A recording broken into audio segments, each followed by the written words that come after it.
Hey, do you have a band that you're looking to promote? Do you have a Kickstarter that you're looking to promote? Perhaps you have a business. We here at Tin Roof would love to work with you. Have any questions on what we could offer you?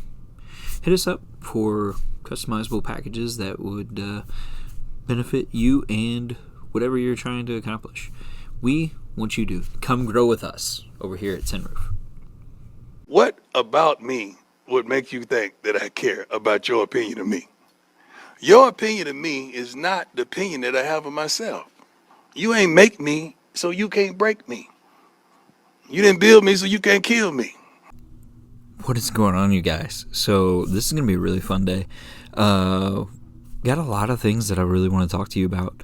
And the clip that just played right before I got started.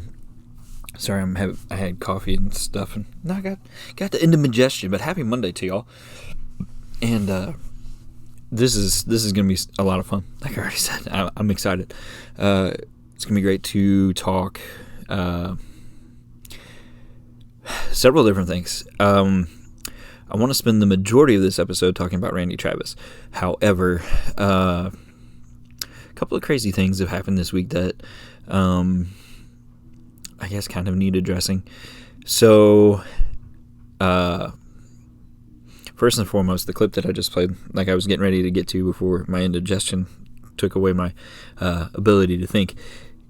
We are going to quickly, because I really don't want to spend a whole lot of time on it. This alludes to the whole negative comment thing that I discussed last week about talking about things that make us happy and things that we enjoy. Just because, like, the whole thing, last year I did an episode on country rap, and then I followed it up with a episode on metal rap, or rap metal, mind you. But I wasn't going to speak on this because I think the whole thing's dumb. For a lot of reasons. And I'm going to try to address some of those. But if you read the title of the episode, and I'm sure it's going to infuriate some people, and if those some people come on this page and comment or whatever, I have no control over that. Thank you for coming. Hit the follow button. Because there's plenty of times we'll talk about other stuff too. I don't usually spend too much time talking about country rap just because it's something I enjoy, but it's not top priority. And there's lots of other things that we can talk about that's a lot more fun.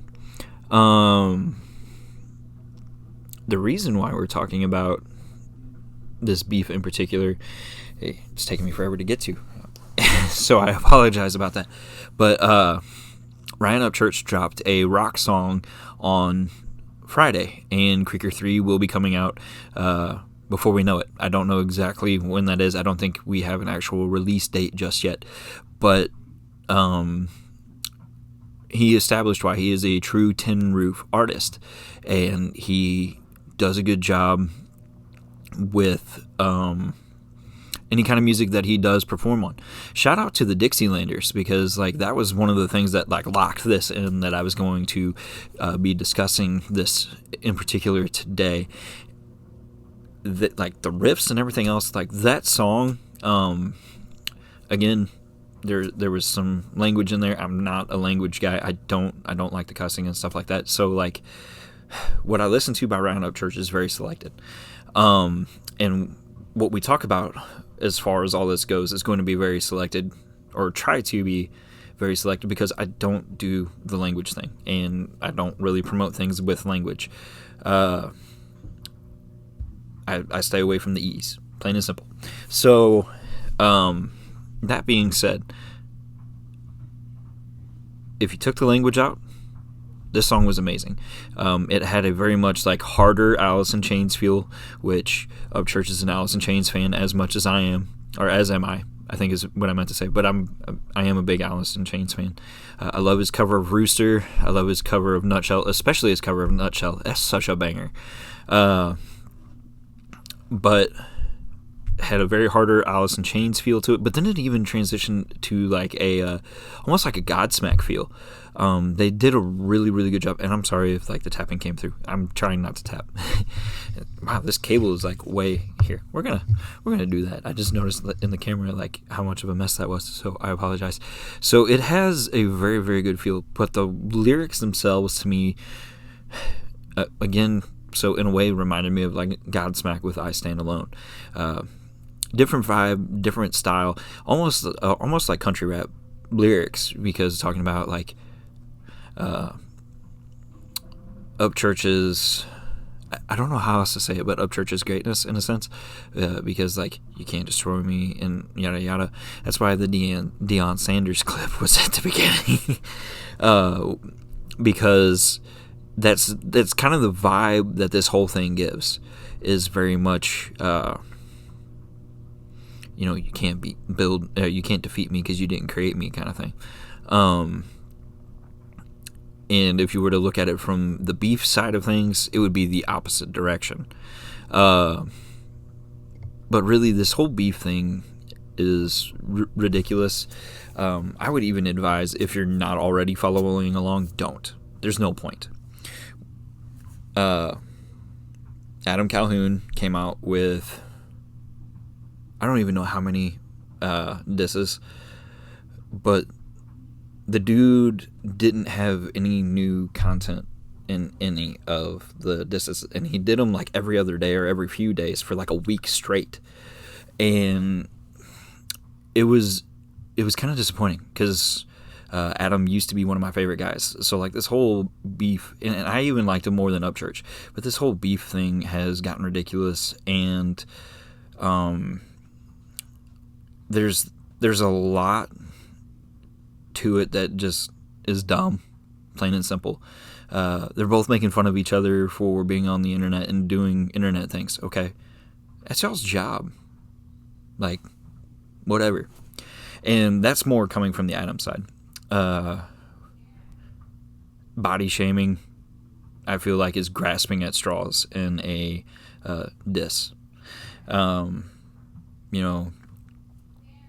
It's dumb stuff like that. Like, okay, I don't have teeth.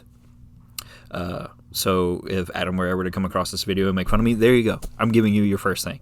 My beard comes in patchy. Cool, go for it, guy. Whatever. I supported you at one point before you started being ridiculous. One of the key things that they keep going to is Upchurch moves like a cop. Well, what did you guys do to cause him to move like a cop to where, shocker, he recorded a video in his own home? Because if you watch the video, it comes on, like it starts recording mid-conversation. Something was said to warrant Upchurch telling whoever was behind the camera, because I don't know who was behind the camera, to start recording. Okay? And then to point fingers at who's doing what drugs and everything else is ridiculous, because Adam Calhoun has admitted he does drugs. Okay, well, first of all, I'm a straight edge type guy. I like the straight edge idea. Not everybody else does. I'm usually in these things for music. That's why this podcast exists, is music and music news. And so that's kind of why I felt like I did end up needing to cover this, even though I didn't want to, is because it's music news. Because so many diss tracks did get dropped. If Mercules had the best one out of any of them, I felt, even Upchurch's, which Upchurch was interesting because he's romping around in a onesie, and he had all the same content as Calhoun's.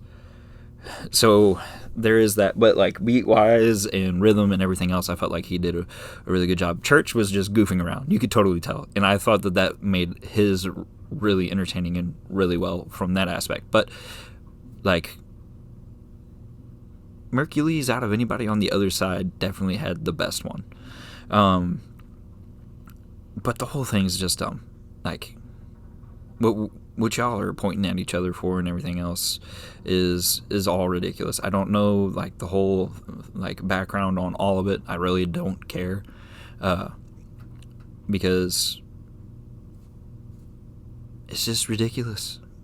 But here's the part that everybody needs to focus on, because this is bottom line the best part.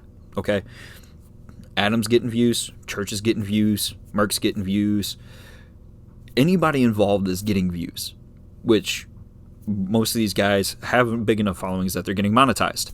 And if they're not, maybe it'll get them to the point of being monetized. Music is a business. Unfortunately, you got to handle it in certain ways like a business. Guys that are there for the art, i.e. Upchurch, he's going to do art and he's going to do music and he's going to be doing it. Adam, he's here for the money. Plain and simple. He's out there doing rapping and he's doing great for it. And, good for him for getting the views. Good for Church for getting the views. It's a business. We're all here as far as like they are. I'm doing this for free because I like music and because I enjoy it. I don't have a following of any kind. And so, yeah, again, if something to make fun of me for, because probably ain't nobody going to hear this. And so it's all ridiculous, but good for them because they're all making money. And that was a big thing for Biggie and Tupac. Everybody was waiting to hear what the other side was going to say, and it was good for both guys. I like Biggie songs, I like Tupac songs. I like older Adam. His newer stuff I'm not a fan of. The country album was a swing and a miss. Personal opinion. If you like him, cool, good for you. Welcome. I'm sure I'll talk about something that you'll enjoy. If you like Upchurch, cool, good for you. Welcome. I'm sure I'll talk about something that you enjoy. But the point of adding Upchurch to the title of this particular podcast episode is he knocks it out of the park, whether it's country, whether it's country rap, whether it's rock. And right now, I see some potential for a really good rock album. And since Tin Roof is about the combination of metal, rock, whatever, and country, he's doing it. Plain and simple. You want to be talked about on this show? Do it. That being said, how do I want to structure this? Let's go ahead and let's talk about the main thing that we're here for now that I've ranted for like 10 minutes on something I really didn't want to spend that much time on. Let's talk about Randy Travis. So he just announced that he's going to be touring. He's going to be going to several different places, including Branson, Missouri. Branson's about 4 hours away from me. I'm going to be going. That is the plan as of right now. I'm super excited about it. Now, the thing is Randy has had a stroke. As many of us know. If you're watching this, you probably do know that.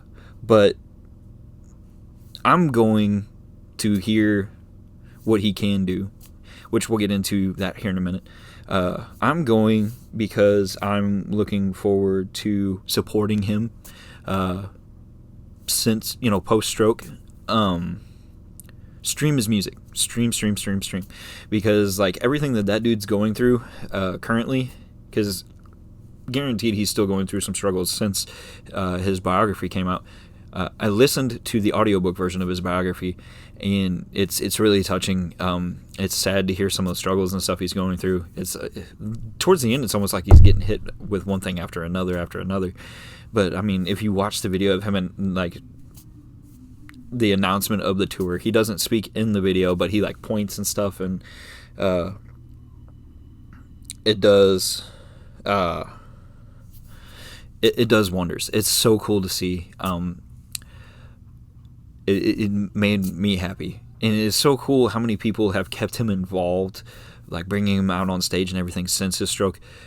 The stroke was like, it's so sad because it happened after filming a movie. He got some dust in his lungs from filming that movie, which transitioned into pneumonia because his lungs filled with liquid. And then from there, it grew to, what's the word? like full-blown pneumonia. Like, it was a little bit of liquid and then it just grew.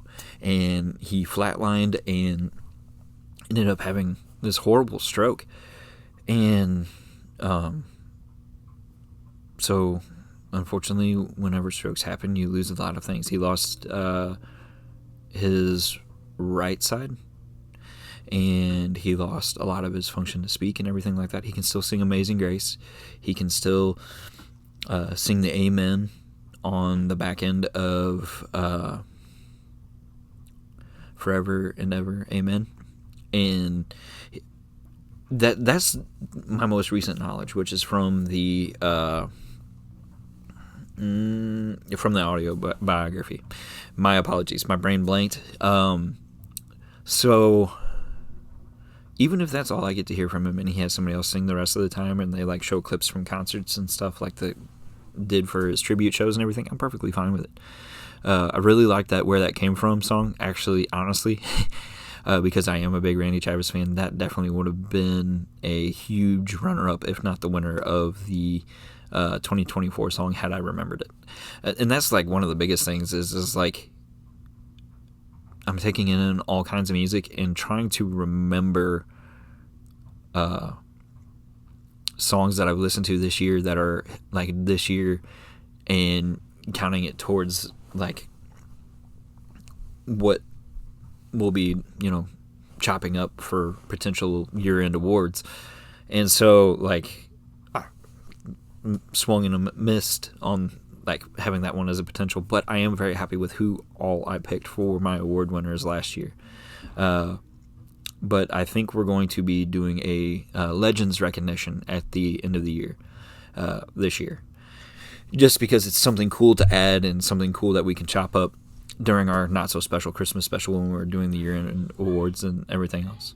So definitely looking forward to adding that to what we discussed, because there will be a legend in metal and there will be a legend in country.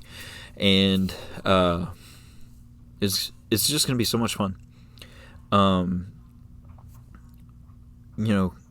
Even before his stroke, some of the stuff that Randy was going through, his divorce, which I had heard he got caught cheating on his bus, and then like you hear the story from Randy in the book, he didn't like,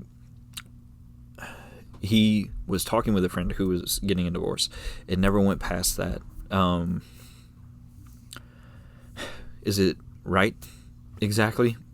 I wouldn't have had the conversation in private if I was Randy, but at the same time, think about like the position he's in. So it's a very difficult position, because like, think about it, if he would have had it in public, it would have been probably even a bigger mess than what it ended up being. And then on top of that, his wife and longtime manager really took him to the cleaners on a lot of stuff. And so like, there's a lot of like bummer things to it, but there's a lot of really good to it too. And I'm thankful for the music that we got. Like, it's really cool, like how in depth it gets, and what they really, really like drive home. Like what Randy really drives home with it is his love of music, and how like his training really isn't much. Like, he can't read shape notes, if I remember correctly, and like as far as like learning guitar and everything, it's just like off of. It's not off of sheet music. It's by listening. And then like his ability to sing's kind of the same way. Like, he just kind of developed his own style. And so here we'll go ahead and get into the part where like the title that the part of the title that involves him comes in. So Randy was considered too country by Nashville while he was up and coming, which is really interesting, because isn't that the point? I mean, that's what I really like. Like, one of his biggest inspirations was Merle Haggard. Merle Haggard is definitely top 5 of my classic country artists. Waylon's number 1 nowadays. Johnny's second, and it's a close second. Man, Merle might be third, because like David Allan Coe's up there, but I don't know. It's a close competition for like the last 3 spots too, as much as it is for the first 2. So like I love classic country music. Like, that's the whole point. Like, I've talked about it so many different times on here that traditional country is what's awesome. I do like the 90s feel and stuff like that. Back to the first guy that we talked, we're focusing on with Upchurch. Everlasting Country, that's like a early 2000s country album is what it sounds like. And it's good because, like, that's what he was going for. And so it was awesome. Real Country, kind of the same way, that has more of like a traditional country feel to it, especially the song itself, Real Country. But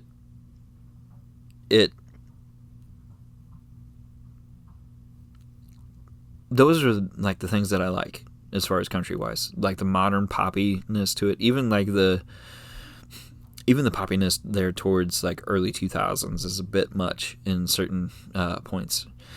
Growing up, I really loved the No Shirt, No Shoes, No Problems album by Kenny Chesney.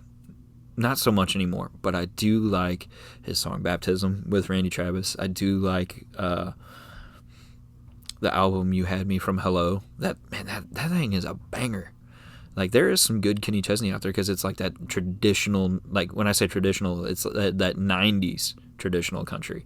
Not so much like traditional country like what Randy was doing or like what Johnny or Waylon was doing, but it was like that 90s vibe that was awesome. Lightning in a bottle in a sense, and some of the stuff that they were doing. And so I think that those are things that are good to focus on. As far as like what we'll probably be discussing in the future, but I kind of lost a little bit of a thought there, and so I apologize. But I had to take a drink of coffee. Sorry. The whole like beginning to Randy with Always Too Country. Like, what? It doesn't make any sense. But at the time, much like today, you've got guys that are traditional styled like Randy and George and Chris at the time. Because it was interesting. The book really didn't mention Chris Ledoux, who was a big star, in my opinion, at the time as well. That was like that traditional country style. And he was like more Western style too than what Randy was. Randy was that, like Merle style, which Merle did some Western-y songs and stuff like that, but there's you know what I'm saying? There's more of that vibe whenever you look at guys like George or Chris. They have more of that vibe. And so that's kind of what I'm getting at. But like some of the guys that he mentions that he like ended up being really close to, George Jones, for example, and that was really, really sad because like I remember the day that George Jones passed away. It was a really rainy day. I had just come out of Dollar General whenever I found out. And so as soon as I found out, I put on He Stopped Loving Her Today. I was actually planning on going to, because like that concert in Nashville was going to be his last one. Well, he was going to Branson prior to that last concert in Nashville. And so my plan was I wanted to go to Branson for that concert to see George Jones before he retired. And unfortunately didn't get that opportunity. And so that almost, I wouldn't say maybe that's where like Randy's like sad slope began. Everybody has rough times, and it was definitely apparent like at this moment, like especially with whenever it's getting to the part of the story like of his like telling or whatever where George passes, like he's in a really like slump, and you just can't help but feel for the guy. Because like after that it just seems like one thing after another after another after another. So it's kind of sad. I felt bad for the guy.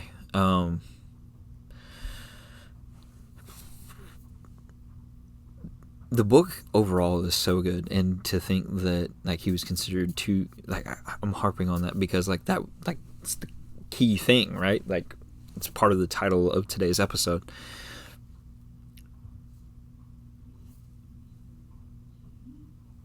He has so many things that, you know, modern country artists like really like look up to. You know, you get those certain ones like Carrie Underwood did I Told You So, and there's certain guys that play covers of his songs at their shows. He's an inspiration. He will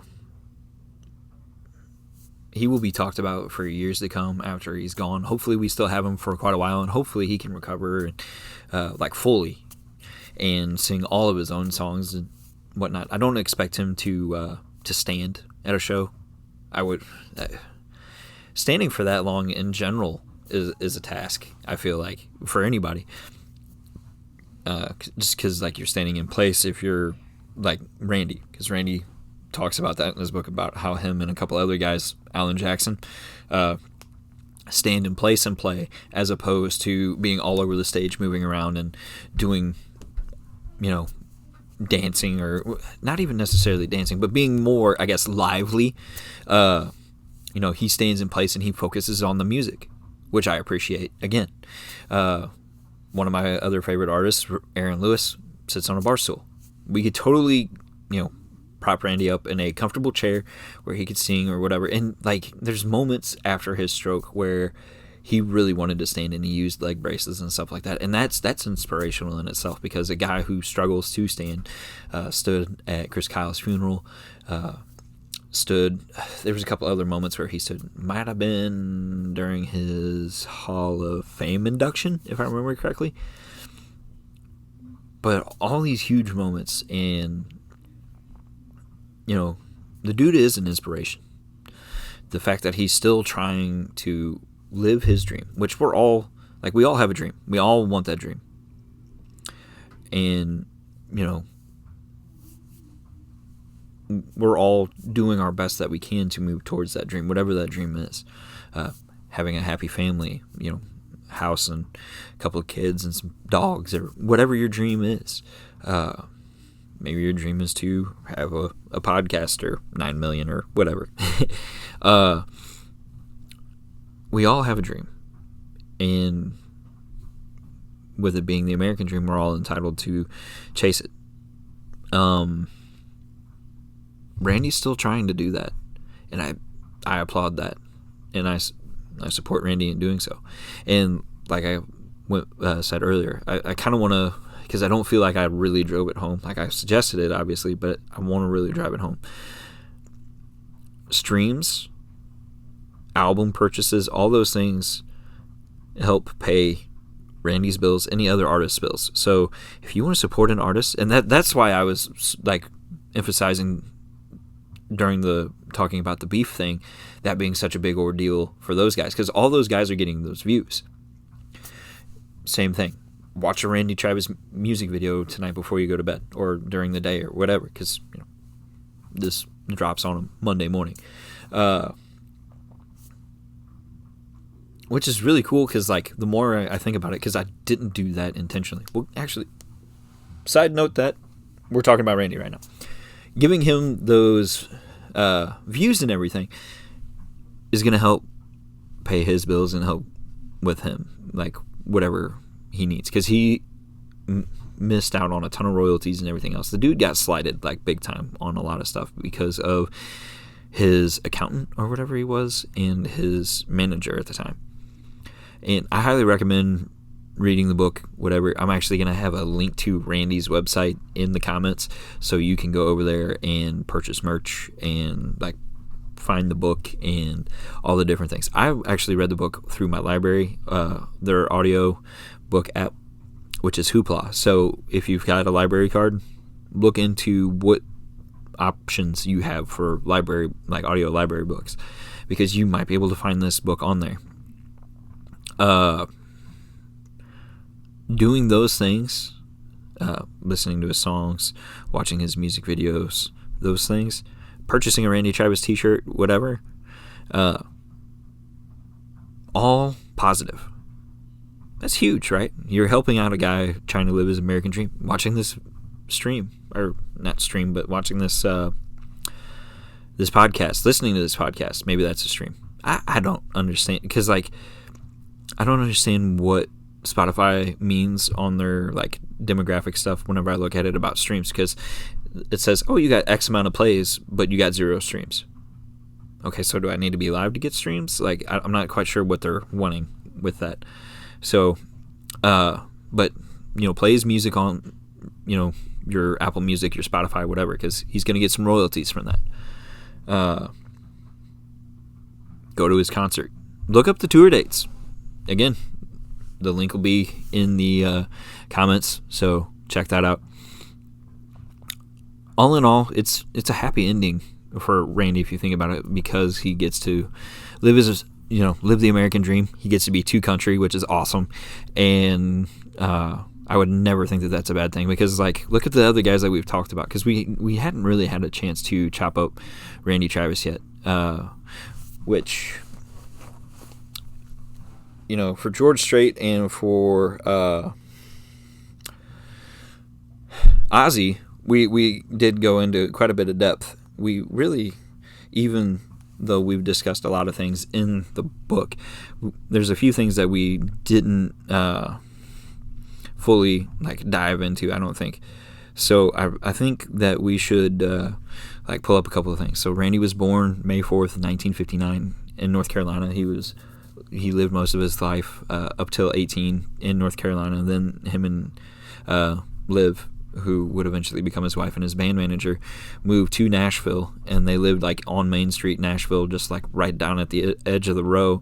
And he would jog from their house down to the Country Music Hall of Fame and come back. And he's a big health nut.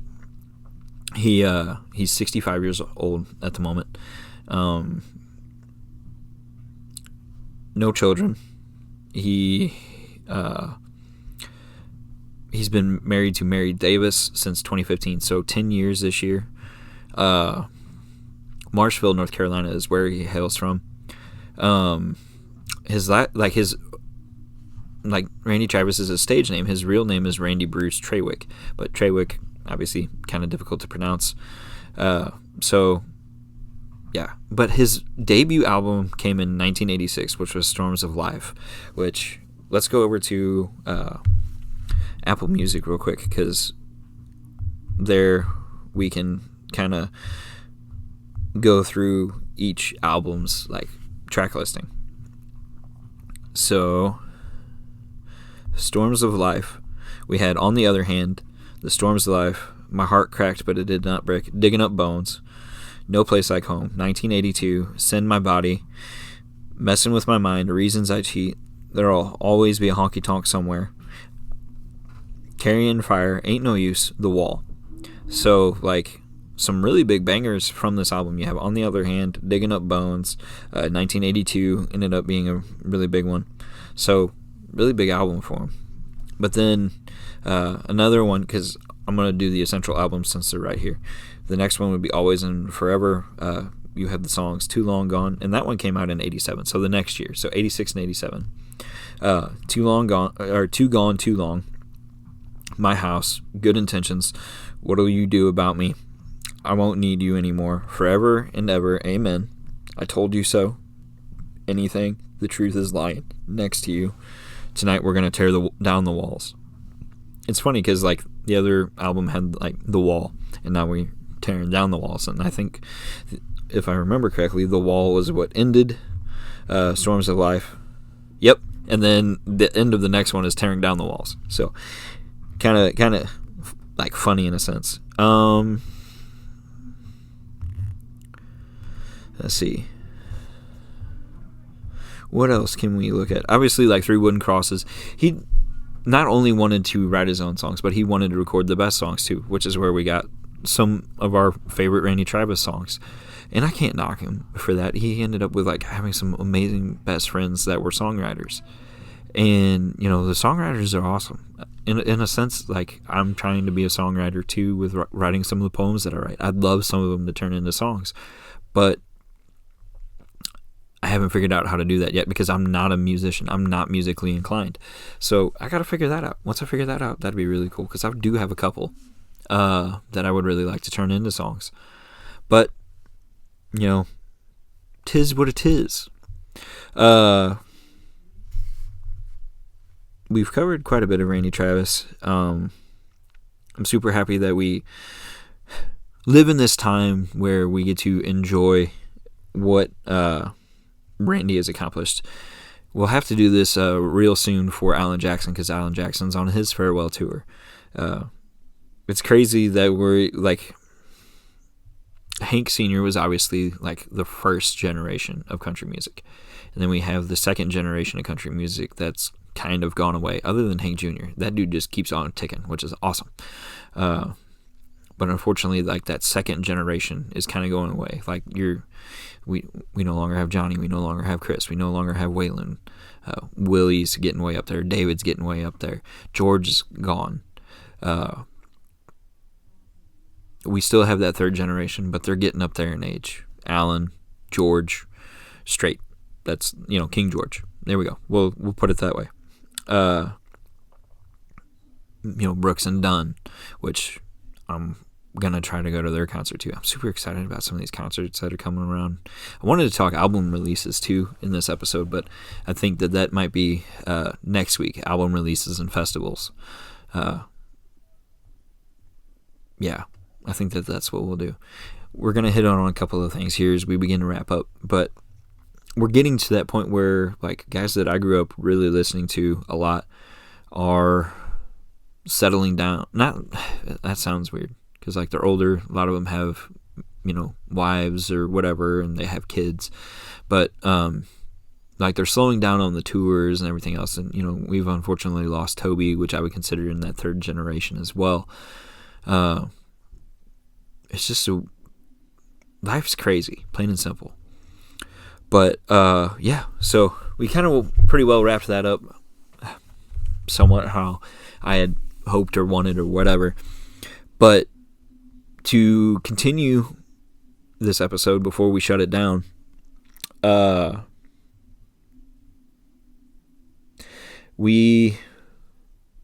been, when I say we, I guess I mean I've been sleeping on some music, and I'm kind of disappointed in myself because I've missed out on some really cool things that I could have been enjoying a long time ago. One in particular is Lacuna Coil. Their new album's coming out in, when is that? Coming out February 14th, Valentine's Day.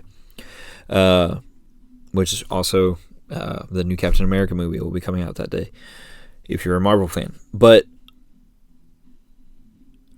I am super excited for this new album. I can't remember if the album's titled Gravity. I know that's one of the singles from the album, which there's several songs on the album that are available already for you to listen to. But Sleepless Empire is the title of the album, and the cover work is simple and so cool. So you have Oxygen, Gravity, Hosting the Shadow, featuring Randy Bly, which is huge, which I think is like super, super cool. And it's not what you expect. I highly recommend going to Spotify or Apple Music wherever these songs are available, and checking them out, because Lacuna Coil is bringing it in 2025. In the Meantime, featuring Ash Costello and Never Dawn. Every one of these ones on this album so far that have been released rock. We're like, I need to quit sleeping on bands. I'm doing my best to like consume as much new music as I possibly can. That is, oh man, these guys have been around a long time. So what did it say? Like, okay, so I see songs from 2006. I knew they were from around the time, like, whenever I was in high school, late middle school, early high school days for me. So been around since 2002. And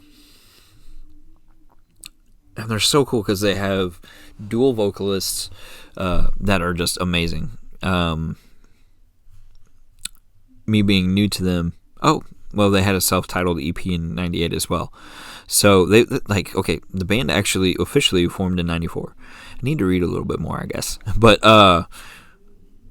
maybe we'll celebrate them on our after February 14th episode, or maybe we'll do it at the beginning to kind of help promote the album ish. I don't know, but I'd like to kind of cover them in kind of a long form, kind of like what we've done with Ozzy, with George, and now Randy. I need to do one on Johnny Cash too, because I kind of briefly talked about it with like listening to his like 22-hour long biography that was written about him.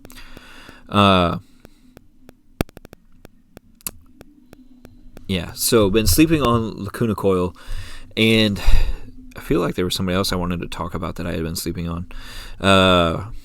Maybe it was a country artist? Let me look. I gotta jog the old memory.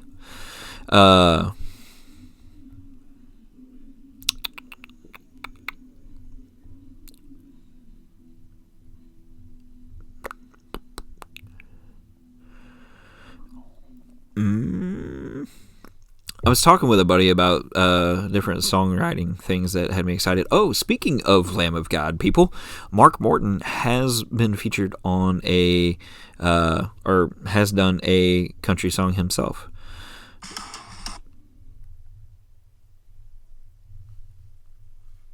Featuring Jaron Johnston. Why does it say Jaron Johnston twice like that? Interesting. But, can't wait to listen to that one. It's done by Mark Morton in the Cadillac 3. So if you want to go check it out, go check it out. But we've been talking for about 40 minutes. I think that's a pretty fair episode. Quit sleeping on bands. I know I'm tired of sleeping on them. So go check out some music. Enjoy some new music. New releases are constantly being updated on Apple. I don't really use Spotify anymore for several reasons. But if you use Spotify, great, because Spotify, like, I do use them to like publish this podcast and stuff like that. Thankfully, they have the Spotify for Creators thing, which I really do enjoy. That being said, guys, it's Monday. Let's go seize the week, knock it out, and I will see you back here in 7 days, right here, Tin Roof Podcast, under this tin roof. I kind of messed up the end there, but so glad you guys hung out with me for 40 minutes. Enjoy.